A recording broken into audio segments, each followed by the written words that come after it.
This episode was pre-recorded as part of a live continuing education webinar. On-demand CEUs are still available for this presentation through all CEUs.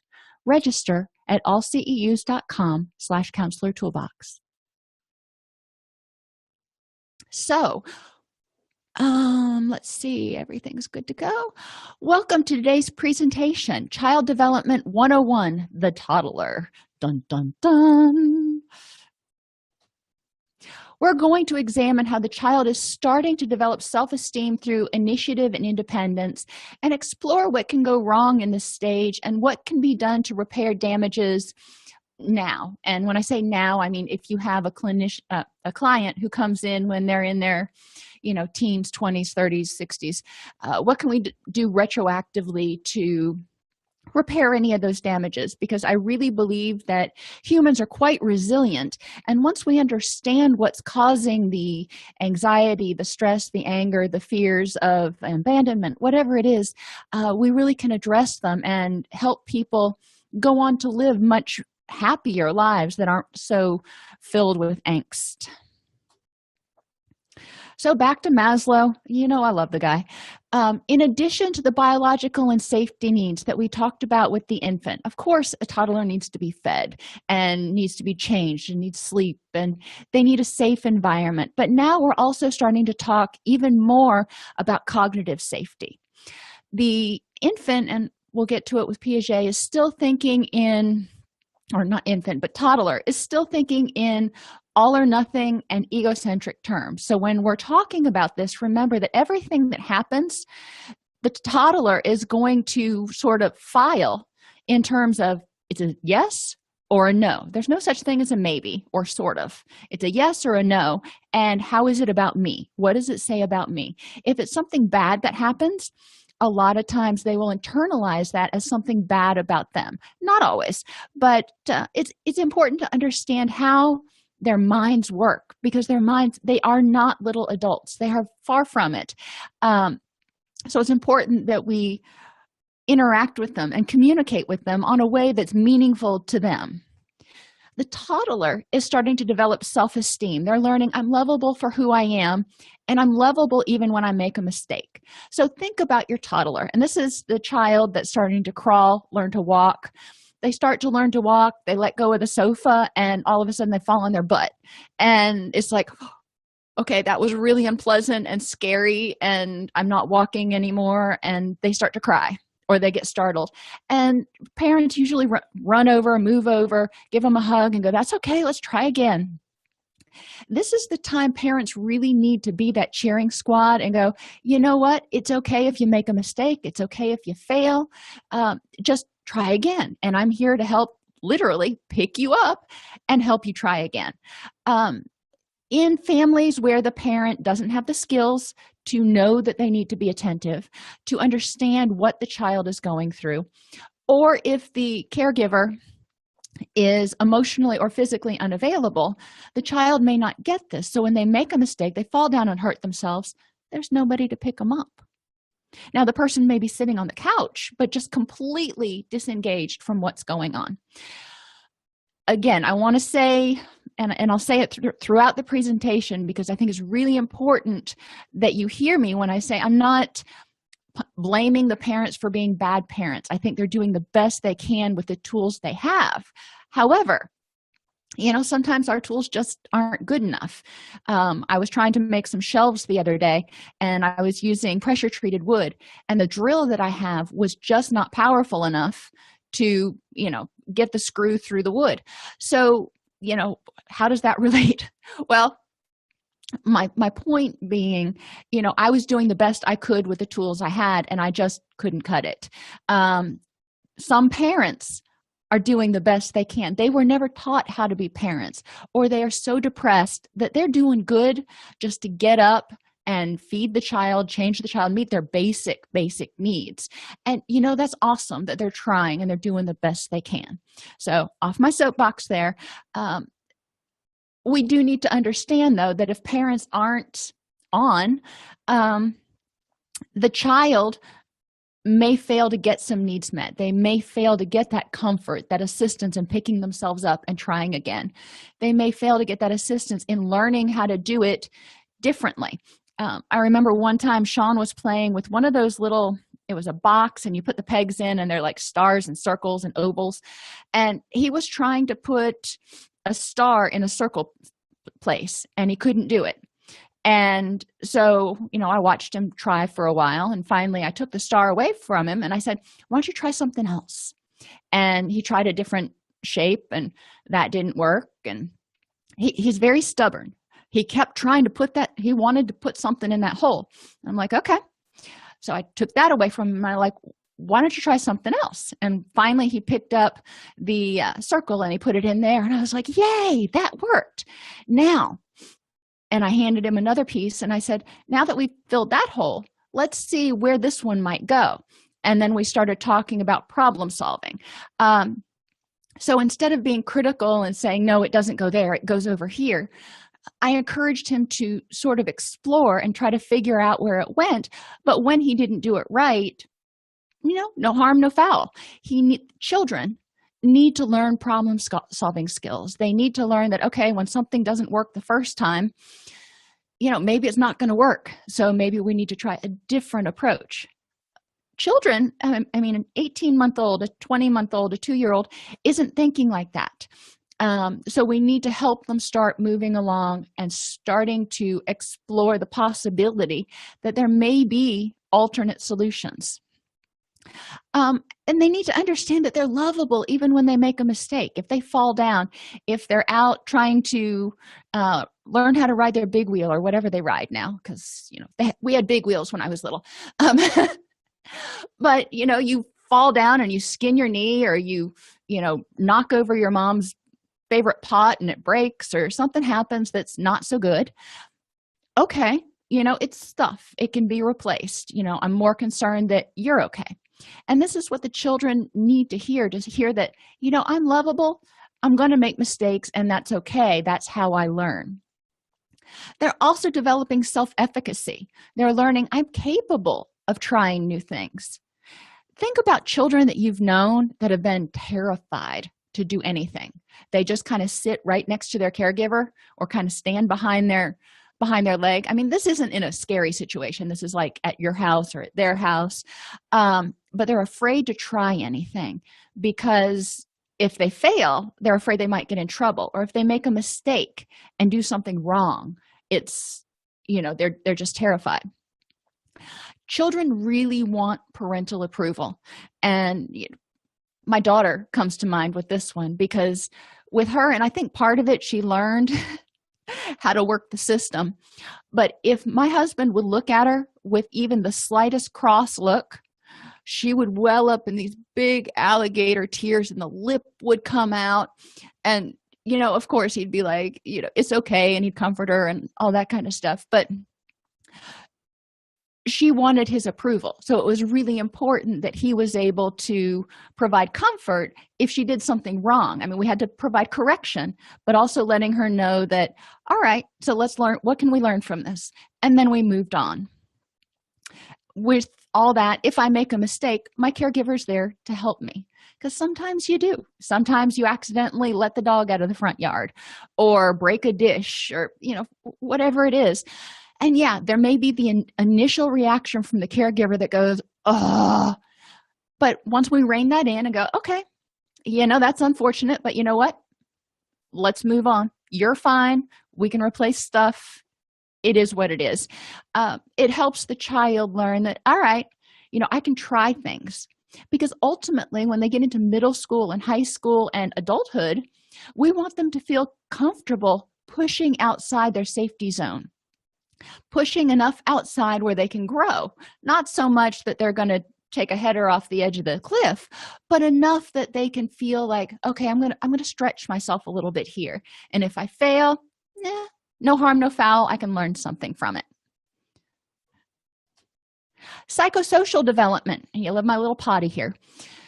The child is developing autonomy versus shame and doubt, according to Erickson. This is your 2 and 3-year-olds. And I find that while we call it the terrible twos, The 3-year-olds tend to be a lot more demonstrative and set in how they think things should be, and they're more willing to say no. But I digress. They're trying to figure out, can I do things myself, or do I have to rely on other people? So things that can interfere with this development is overly permissive or overly strict parents. Potty training is your key developmental activity at this point. So think about potty training a child. And a lot of us have a lot of horror stories or funny stories, depending on how you want to look at it, that we can tell about when we potty trained our children, which I will spare my children those anecdotes. But if parents are overly permissive, just do what you want, and whenever you get around to potty training, you can. Well, that may be good in some ways. If they are in preschool where all of their peers are potty trained, what impact is that having on them? What messages are they getting from preschool teachers if they are the only one that still needs to be in a diaper and still needs to be changed? Likewise, overly strict parents that start potty training and freak out if the child misses the potty or has an accident in their pants, even if they've been potty training for 6 months, sometimes it happens, So, all right, what did we miss? And sometimes, a lot of times, what we missed was the we in the parents. The child may have been given all the cues that they needed to go to the bathroom, maybe not verbal, but all the cues, and we missed it. So we need to look at encouraging children. Okay, this is a new skill. You're trying to learn how to do this. So we need to help you learn how to be attentive to your own internal cues and be able to verbalize that when I feel this way, it means I need to go potty. And I will turn you back to mindfulness at this point. This is teaching children mindfulness. Teaching children that when I start to feel this way, I need to go potty, and this is how I need to get this need met. Basic mindfulness. Now, you may be thinking, well, that's, what does that have to do with, depression and anxiety later in life? Well, starting to become aware of your physical sensations, because some of us, anytime you get angry, scared, happy, any of the major emotions, there are not only things that we feel that we label happy, sad, mad, glad, scared, and afraid, but we also have physical components to that.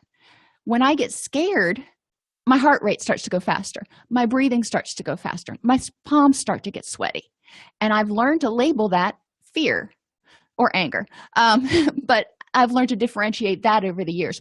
What we're teaching children is what they're feeling and to be aware of that so they can label it before it becomes an oopsie. We also want to look at lack of praise for exploration and experimentation. The parents that are always going, you can't touch that. Don't touch that. Don't go there. You've got to wash your hands. I may have been a little bit too permissive. I don't know. They turned out okay. But I wasn't a freak about letting them go outside and explore and get their hands muddy. We live on a farm. I let them pick up the chickens and that kind of stuff. Yes, we washed our hands when we came inside, but it wasn't like as soon as you put down the chickens, you need to douse from head to toe in antibacterial. I want them to explore and to not be afraid of the world, because if they're constantly being told, don't do that, it's not safe, they either learn that the world is a scary place or they're not capable, or both. And we don't want them to learn that.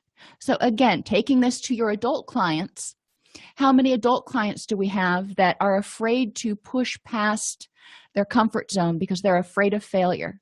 How many adult clients do we have that perceive the world as a really unpredictable, scary place, and they feel like a fish kind of out of water, all abandoned by themselves? As clinicians, we can encourage them to start taking small steps, and we can be there to give them kudos when they do something that was a little bit uncomfortable and succeeded or failed. And if they fail, we can say, all right, so it didn't work out. What do we need to do now? Do you want to approach it again? And we do this a lot with clients in addictions. who come back after they relapse or after they slip, and we say, okay, you've slipped. You were doing really good. Now let's take a look at what happened. What cues did you miss that you were getting yourself set up for a relapse? And let's make some changes. It's a very welcoming environment. We're not going to be critical and going, well, you should have known better. Well, you're not going to say that to a 2-year-old either, unless, if they walk up and they put their hand on a really hot stove and just leave it there. But, generally you're going to be more concerned about taking care of them at that point, and then we talk about what not to do. Manifestations later in life of not fulfilling this developmental crisis are low self-esteem and a need for external validation, needing somebody else to tell you you're okay. Because the overly permissive parent was so disengaged that they weren't there to go, hey, good job. They weren't there to criticize, but they weren't there to give praise either most of the time. And the overly strict parents, were very critical all the time. So the child is going, what am I good at? What am I worth? What am I lovable for? And they may have a lack of motivation because they were never praised for exploration and experimentation. In our brains, we learn that if we try something and there's praise for it or there's a success, then our brain secretes dopamine and norepinephrine, and it's like a woohoo experience. So we remember, this is something I want to do again. If we push outside of our comfort zone and it's punished, those same chemicals aren't secreted, and our brain goes, let's not do that again. So exploration and experimentation for that person becomes scary and becomes unpleasant. So we want to change that. We want to encourage clients to start taking small steps, and they may be really small steps, such as in group participating, maybe even just saying their name or doing the check-in. Not all clients are willing to do that at first. And as they start becoming more comfortable, we want to reward that. We want to reward when they try a new skill, even if it didn't work. We can say, all right, let's talk about it. Maybe it wasn't the right skill for you to use. Maybe, I taught it to you, you tried it, and it's not a good fit for you. That's not on you. That just means it's a bad fit. So establishment and reestablishment. Encourage establishment and encourage your child to explore and experiment. Ask them, what would happen if? Or give them puzzles and let them try. As a parent, it was always hard for me, even back when Sean was really young and playing with the little blocks and pegs and stuff. It was hard for me not to just jump in and help him so he would succeed. But I knew I had to let him do it on his own. I had to let him try things and learn things without feeling that he couldn't do it, so I would always have to take over. When we're talking to an adult, we want to say, explore and experiment. What is it that you like to do? What is it that you're good at? As I've gotten older, I had, gotten into a kind of a rut. And, I was talking to my clients one day about what is it that you enjoy doing? What are your hobbies? And I thought about that for myself, and I'm like, you know what? I don't know. I don't do much but go to work and come home and be a mom and go to school. And so once I finally graduated, I started making a list of all the things I wanted to try. And lo and behold, I found that there are a lot of things I like to do. There are some things I like to do that I'm not really good at, but it doesn't mean I don't like to do them. So encourage your clients to explore and experiment. What things sound interesting? Try them. If they don't fit, if it doesn't feel like it's something fun to do, you don't necessarily have to keep doing it, but at least you tried. And now you know one thing you don't like to do. Praise children for trying even if they fail.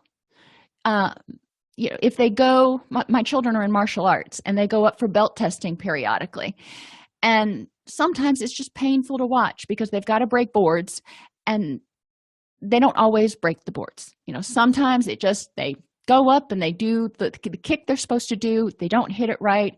They don't break the board the first time or the second or the third or the fourth. And it's all the parents in the room. You can see us just kind of hurting for this child who needs to break these boards in order to get to the next level. um, but it's important, and the grandmaster that's in charge of their dojo is very encouraging of the children. And when after they don't break the boards the first couple of times, he will hold the boards. It's like, and it communicates the message to the child that, you know what, maybe this person wasn't holding them right. And a lot of times you see a sense of relief come over the child. It's like, okay, grandmaster's got this, I can do this now. And oftentimes within one or two more tries, they are able to succeed. But he doesn't criticize them. He points out later what they might do better, or what they could have done better to get it right the first time, and then they practice it. And he goes, okay, you still need to work on this skill. So they have some skill remediation, but there's no criticism, nasty criticism for failing. It's all constructive. It's like, you know what, great. And I remember there was this one little child, he's so adorable, he's 4, and he was supposed to break a board, and he tried so many times. He finally did it, and grandmaster said to him right after that, you're a very little boy. That was a big kick for a very little boy. And Nikki's face just kind of lit right up. He was just like, okay, I'm not in trouble. It was okay that I made a mistake. We want to reassure ourselves even if we fail, because you know what, sometimes we will go into session and we'll walk out of session. We've all had these days. We walk out of session and we're like, oh, I was not on the mark today. I don't feel like we had a good connection. I mean, it wasn't that we were incapable of providing services, but sometimes there are some days where we just don't feel like we hit the mark. So what do? Do we beat ourselves up all day? Hopefully not. We review in our mind, what happened? What went on in this session? What could I have done better? I did, and then try to think of some good things that we did in the session. When I work with supervisees, I always have them start their supervision session with, tell me 3 things that went really well this week. And then I want to know 1 or 2 things that you think we need to talk about that didn't go as well as you had hoped. I will always want the good to outweigh the bad, but I don't want them to overlook the bad. I want them to be able to look at that and go, what can I learn from it? So praise yourself if you try, even if you fail. And reassure your child, again, in establishment, that they're loved for who they are. You're an awesome little person. And okay, this may not be for you, but reassure them that they are loved as is. And reassure yourself if you try something, you make a mistake, or even if you don't make a mistake, periodically reassure yourself that you're good enough for just being you. You don't have to be any particular something. You don't have to be a CEO. You don't have to be a millionaire. You don't have to be a fill in the blank. You are good enough just for you. And that's really hard for a lot of people to wrap their heads around.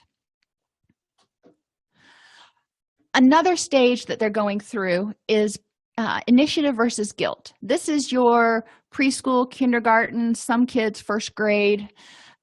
Children are beginning to assert control and power.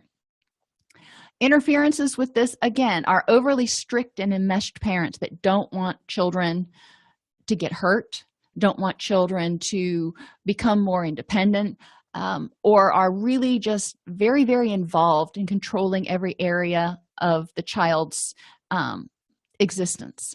And, we've seen this. We've seen disengaged parents as well. Children want to be able to assert power. So disengaged parents are a little less problematic in this particular situation because they can just run rampant with power. Creates a whole nother set of issues. But with regard to initiative versus guilt and feeling like they have personal power, overly strict parents are the ones that are telling them which lessons they will go to, what they will do. Every minute of their day is controlled, and they're told how they should feel and what they should think. Now, with 4 and 6-year-olds, obviously, they're not theorizing on the level of Play-Doh or something. So it's more like on the level of Play-Doh, but sorry, couldn't resist. We do want to talk with them about what they're thinking and why they're thinking that way to help them understand their thought processes. We do want to encourage them to take risks still, encourage them to assert control and say, I want to X, Y, and Z. Encourage them to start telling us what their preferences are, what their needs are. When this doesn't happen, they may, again, develop low self-esteem and a need for external validation because the overly strict and enmeshed parents said, you're not okay and you're going to be in trouble unless you do exactly what I tell you to do all the time. So the child just kind of sits there kind of paralyzed going, okay, I need to be a robot, and anything I think, feel, or need is irrelevant unless my parent says it's okay. So they grow up into adults that don't pay attention to what their feelings are, emotional, physical, otherwise. They start mindless living kind of at this age. They just rely on other people to tell them when it's nap time, when it's time for them to eat, when it's time for them to do whatever. We want to encourage children to learn how to live a healthy life and stay in tune with themselves. Obviously, we don't want to say, oh, just eat whenever. However, if it's dinner time and the child says, I'm not hungry, okay, the parent may need to talk with the child about, why aren't you hungry? Is your stomach upset, or did you eat something late? And they may need to sit at the table with the rest of the family in order to not reward skipping meals. That's going to depend on the family and their parenting style and their preferences. But it's important that children start to be able to assert what they want and need. In preschool and kindergarten, things are a lot looser. When they get to first grade, all of a sudden it goes from nap time and playground time and all kinds of cool stuff to sitting at a table and preparing for your state achievement test. So there's a huge change for children between kindergarten and first grade. That's hard not only for teachers, but for children and for parents, because it's not an easy segue. They go from loosey-goosey to rigid. And this is what I've seen to be true in most public schools. Private schools have a little bit more latitude, but I tend to see the same thing in a lot of the private schools that I've been exposed to. We want to encourage people to reach out and make friends. Part of asserting control and power is not asserting control and power over people, but asserting control and power over themselves and going, hey, I'd like to be your friend. And if it works out, great, but also being able to handle rejection. They start learning compromise, because when two kids are friends, a lot of times there's not a lot of tact, and it's like, well, I want to be on the swing. No, I want to be on the swing. They need to learn how to assert control, but also to learn to compromise. And this is beginning in this stage. If we encourage the child to be in tune with what he or she likes, wants, and feels, then they will be able to articulate that not only now, which helps parents and caregivers, but later, which helps them. So they're like, okay, I know I'm stressed out. I know I didn't sleep well. I know that, I'm feeling a little disorganized today. That's a word we use around our house. When any of us start to feel disorganized, we have difficulty focusing, we're kind of sleepy, just not on our game. A lot of times it indicates we're getting ready to get sick. So, I can pay attention to that in my kids and in myself, but they've learned to pay attention to that in themselves too. And they'll say, I think I need to take a nap and I will do my lessons on Saturday. And, that's fine with me. As long as the lessons get done, I'm happy. And they may have guilt for having their own needs. If every time they try to say, I need this, or I want this, and their parent says, no, you don't, or you are such a bother, or the parent is so overwhelmed with their own stuff, they just ignore the child may start to feel guilty. They may start to feel like they're in imposition for having needs and having wants. By the same token, I see in a lot of families where the parent will have periods where they're more emotionally and physically available, and they can encourage the child to assert their own needs. And then the parent goes into this period where he or she is not really able to deal with much more than just living, and they can't meet the child's needs. So then when the child asserts their needs and caregiver is not able to handle it, then the child gets punished. So they become hyper aware of other people's emotions and how they're doing, and they become hyper vigilant because they're afraid that when they assert their wants and needs and that kind of stuff, they're going to get in trouble. So that causes a whole lot of other issues with relationships later in life if, as a child, they always walked on eggshells, wondering when or what was going to set the caregiver off. Children begin asserting control and power when they explore and experiment, and we can love this and we can also lament this at the same time. I'll give you an example.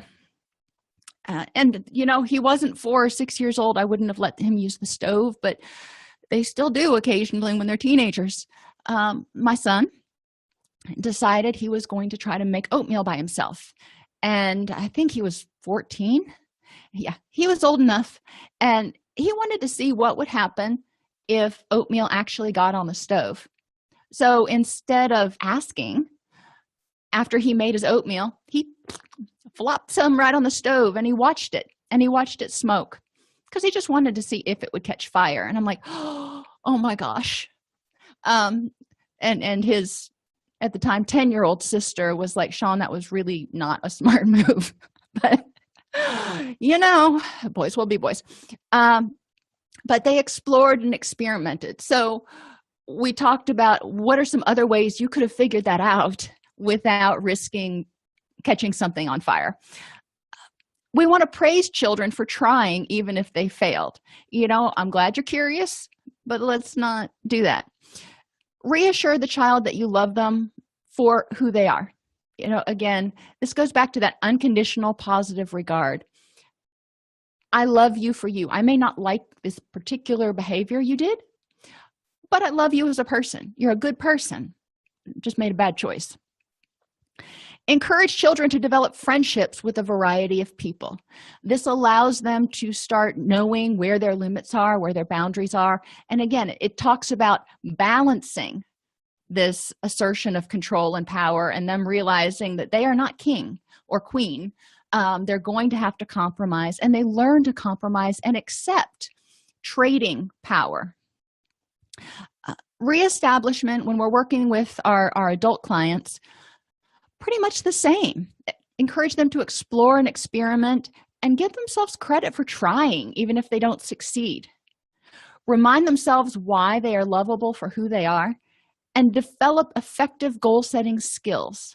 Why does goal setting all of a sudden come up? Well, 4 and 6-year-olds not real cognitively able to set long-term goals. So we're not going to talk about that during the establishment period. But during the reestablishment period, if this person wants to assert control and power, if they want to start getting control of their life again, what is that going to look like? What feels out of control, or what's making them feel powerless right now? We know with depression, we're talking about feelings of hopelessness and helplessness. So we're talking about issues of personal power. So what is it that needs to change, and how can we help you? How can we work together to help you figure out how to change that? Piaget, we're switching gears now. Psychosocial, we're moving out of. But all the while that they're developing these psychosocial skills, they're learning about control and power. They're trying to get their basic needs met. They're still in this pre-operational stage where inanimate objects can be alive and dreams are real. I remember we went through this whole period with Sean where he would talk about poof-up powers. And, he was real into Star Wars at the time. And he would talk about poofing up X-Wings, and, I could poof up Alderaan and poof up this and poof up that. And part of me every time wanted to confront him with reality versus fantasy, but that was also kind of a downer.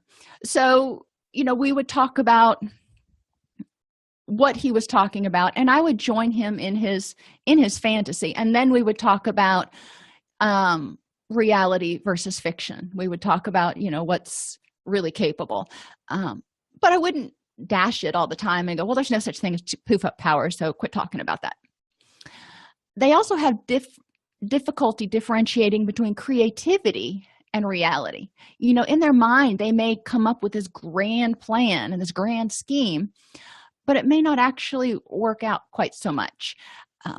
Preschoolers love to build forts. They love to play pretend. They love to be princesses and kings and cops and robbers and try on different hats, if you will.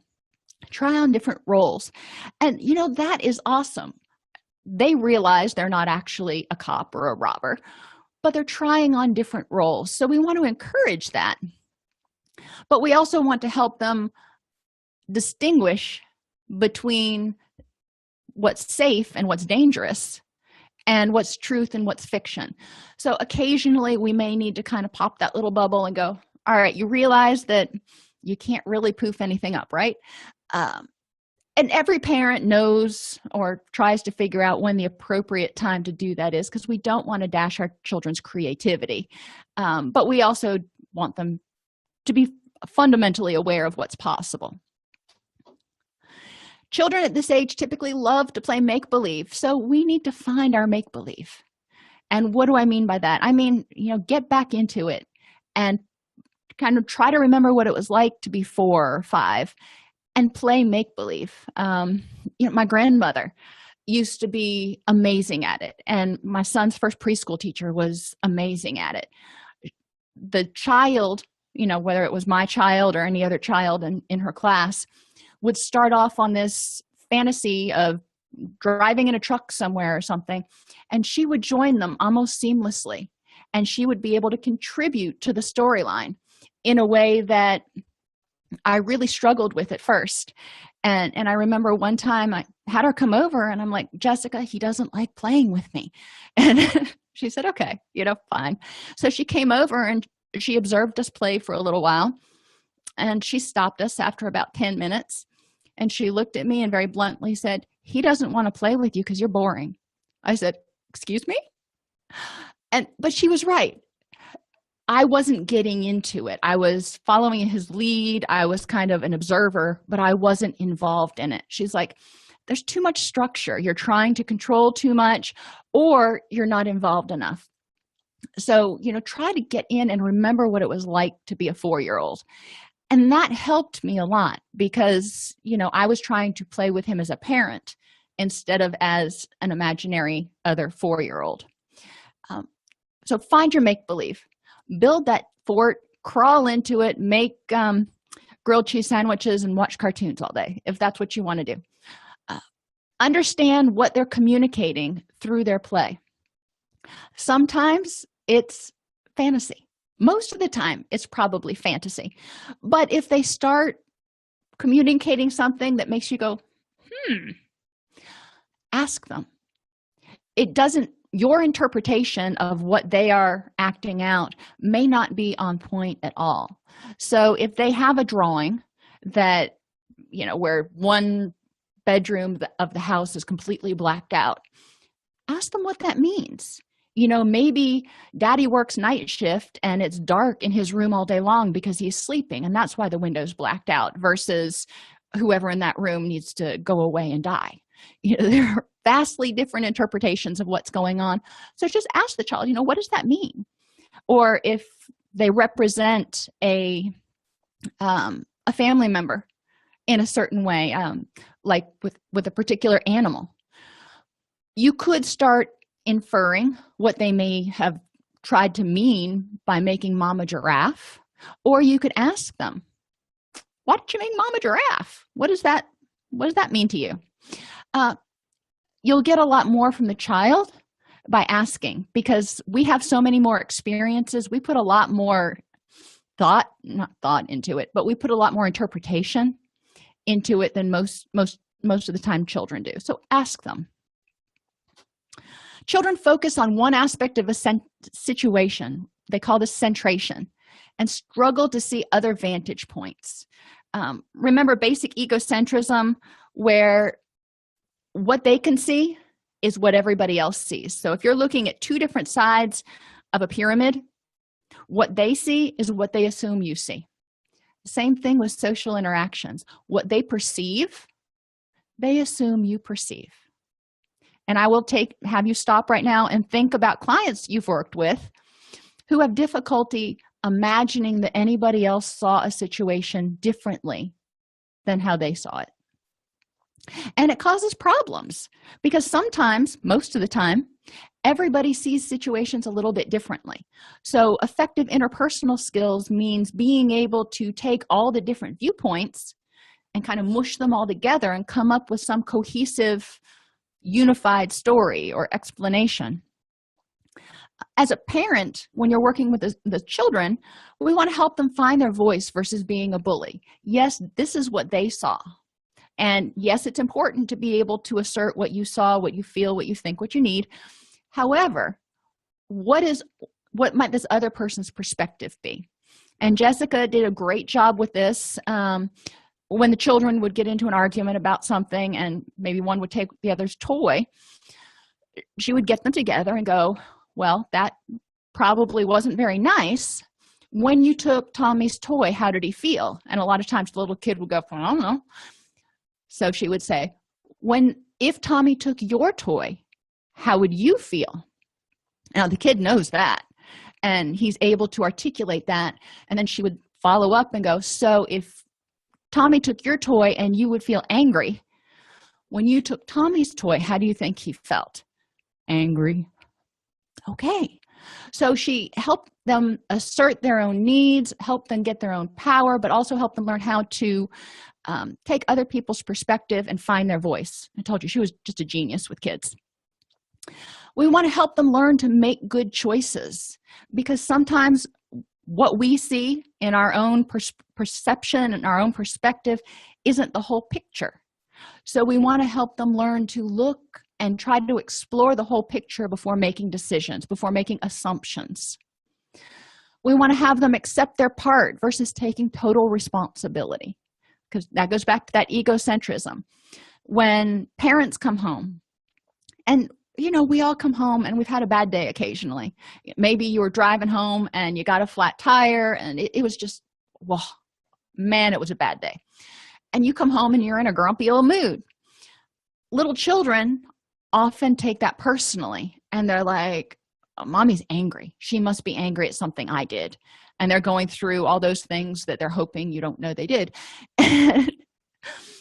When in actuality, it was nothing to do with them. So one tool that I give a lot of parents that they don't really think about, because they're not taking into consideration that children are so egocentric, is if you had a bad day, sometimes you need to come home and go, hey, buddy, I'm glad to see you. Mommy had a really rough day at the office, so I'm kind of grumpy. I'm going to go to my room for a few minutes. Now, that's perfectly cognitively understandable. The kid goes, okay, maybe he or she follows you and wants to make it better. Maybe they toddle off and go do something else. There's a whole realm of possibilities after that. But the parent is modeling, taking responsibility for how they feel, while also letting the child know, you know what? It may seem like I'm angry at you, but I'm not. I just had a really bad day. We want to help the child accept that everything isn't necessarily their fault or their doing. And a lot of this comes with misinterpretation of other people's nonverbal cues. Sometimes if they knock a vase on the floor, sometimes it was 100% their fault. But a lot of times there was some other stuff that went with it. Maybe the vase shouldn't have been down so low, or, who knows. But helping the child understand that what their part is and take responsibility for that, but also understand what their part isn't. Interventions, we want to teach effective communication skills and effective perspective taking. In American society, so often we're so concerned with responding and keeping the power in the discussion that as soon as we quit talking, we start formulating our rebuttal to whatever that person's saying, and we're not even listening. We're just assuming we know what's going to come out of their mouth. So communication skills is paramount. Exploring the notion of responsibility. When I work with adults and children, we talk about the three-finger rule. When you do something and I wag my finger, I say two fingers are pointing out at somebody else, so they may have had a part in it, but three fingers are pointing back at me. So what was my part in this? How did I make it worse? What part did I cause? What could I have done differently? And then we want to encourage people, children as well as adults, to remember to explore all aspects of the situation, including other vantage points. If your spouse comes home from work and is just in a foul mood, do you automatically assume it's your fault and that you're responsible for fixing it? Or do you think, well, they may be angry at me for something, or they may have been caught in bad traffic and they may have had a rough day at the office, and there's a whole myriad of other things that could have gone wrong. It's not necessarily just about me. So how do I figure out what that is if I want to try to help that person?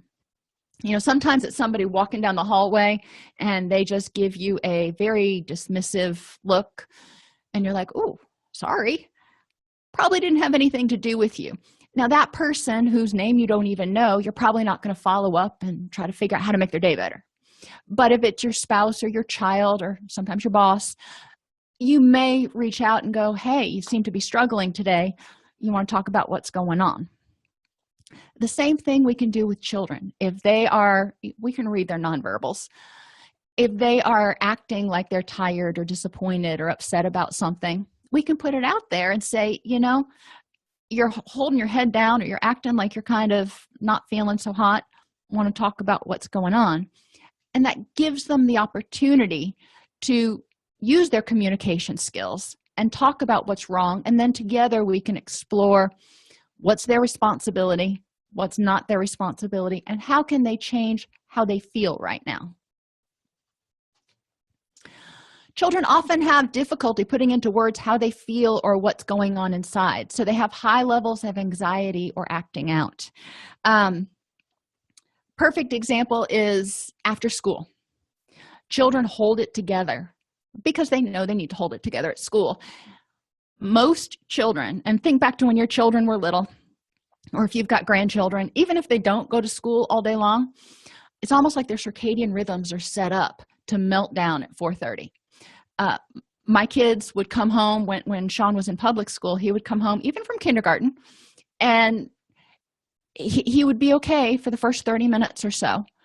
But then come about 3 o'clock, 4 o'clock, he would just start hitting the wall and losing his mind. He'd be running around, carrying on, getting into trouble. And I'm like, okay, little dude, what's going on here? Because he had so much energy pent up from being still when he had to be. That's just part of being a kid. So we want to help them learn that. When children are around adults who are upset and they perceive that their caregiver is upset, a lot of times those children will act out. So you're like, add that on top of the fact that I'm already stressed. Or you can look at it as, thank you, child. This isn't your responsibility to fix what's going on with me. But the child is actually trying to protect the caregiver.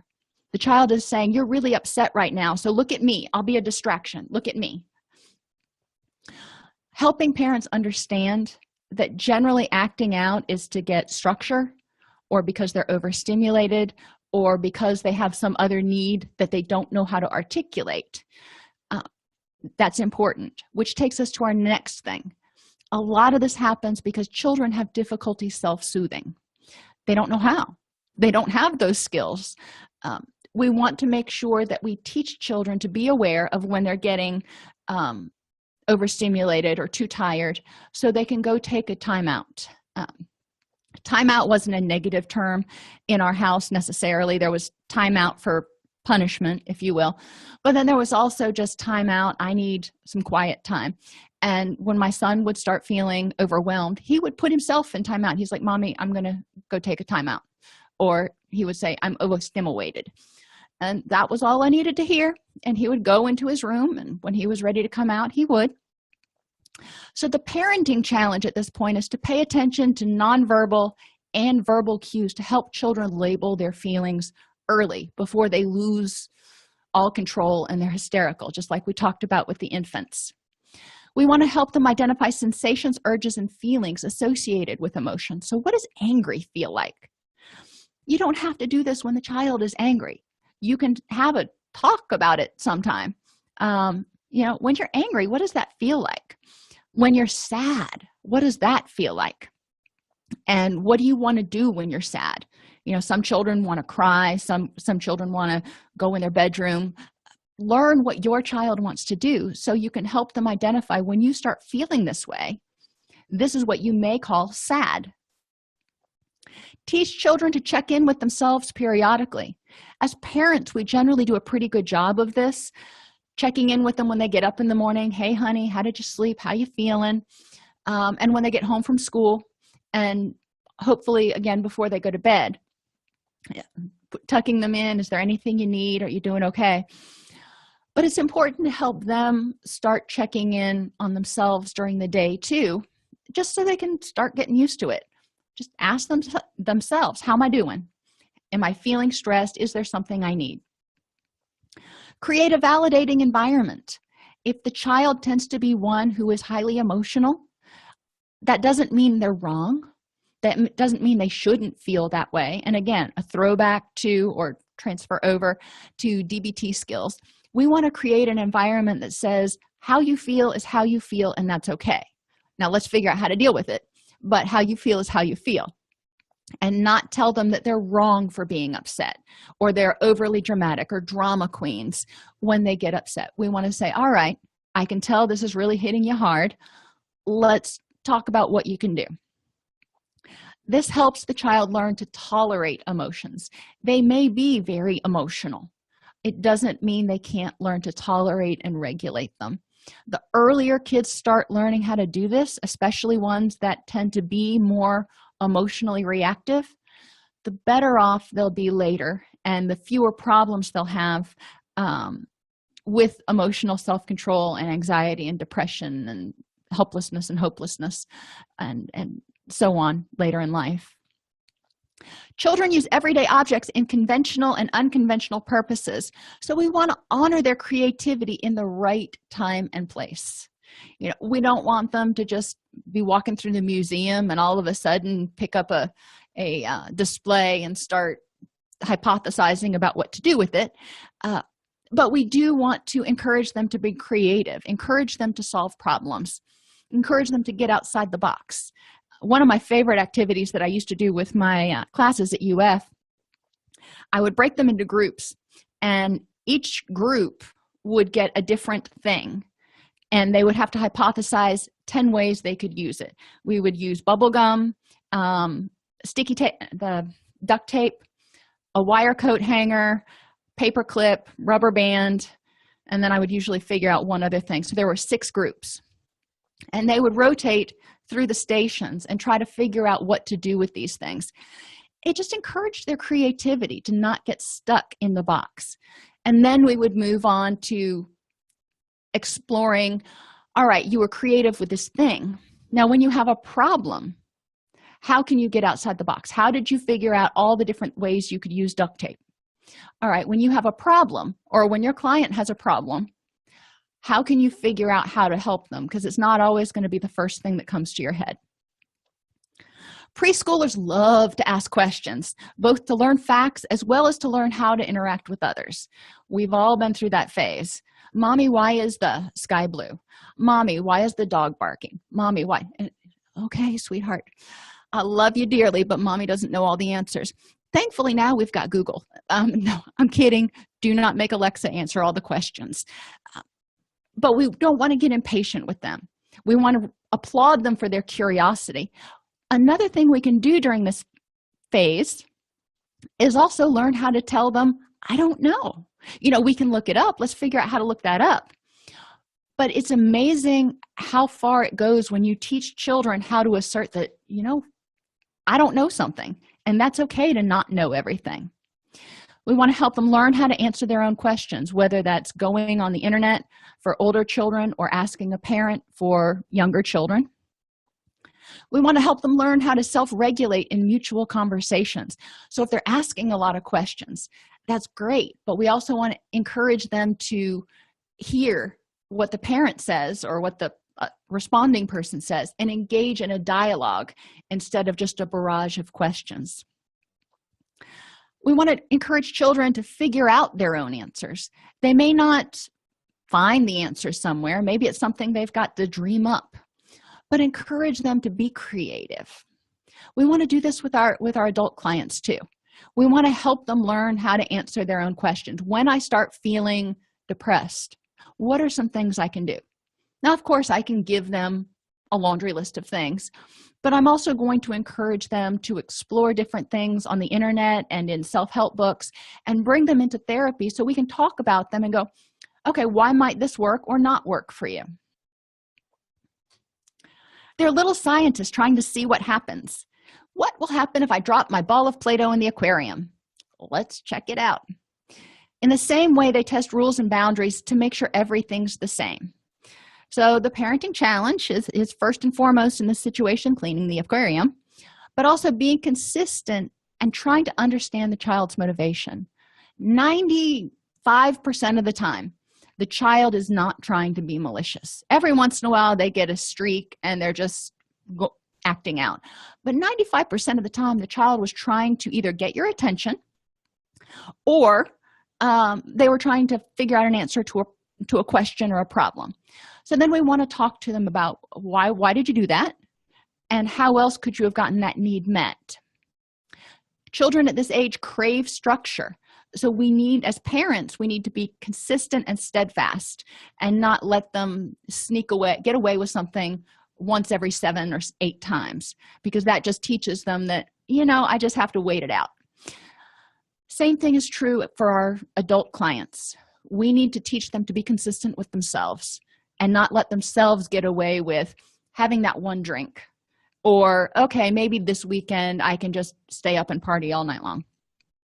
They need to be consistent with their self-care and steadfast in working toward their goals.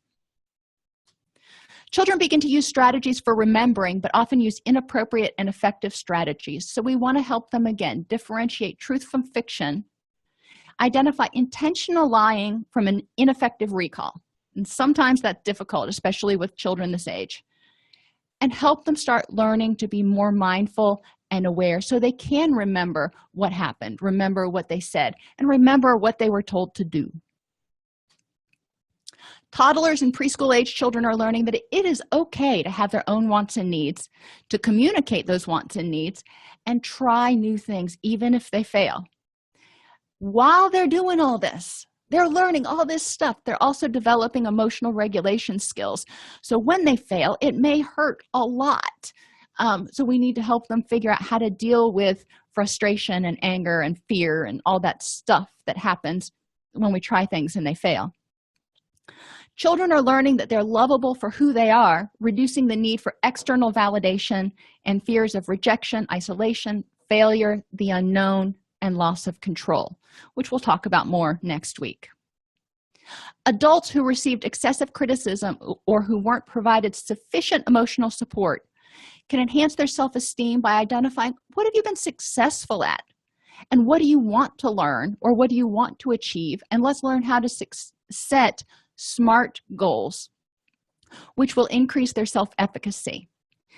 And we can help them deal with grief and resentment issues that may surface regarding parents who failed to meet their needs. As adults, they can look at that middle ground and go, okay, maybe it wasn't because they hated me. Maybe it was because they were barely surviving themselves. But it takes a while to get to that point. And they can develop the ability to identify and regulate their emotions. But first, they have to be able to identify them. So we want to help people start learning to be more mindful. Ultimately, children who are raised in ineffective environments are not doomed to a life of misery. They can reparent themselves. But if you're working with parents, helping them identify some of the things they can do and some of the reasons their children may be doing what they're doing, helps them get a more successful resolution a lot faster. If you enjoy this podcast, please like and subscribe either in your podcast player or on YouTube. You can attend and participate in our live webinars with Dr. Snipes by subscribing at allceus.com/counselor toolbox.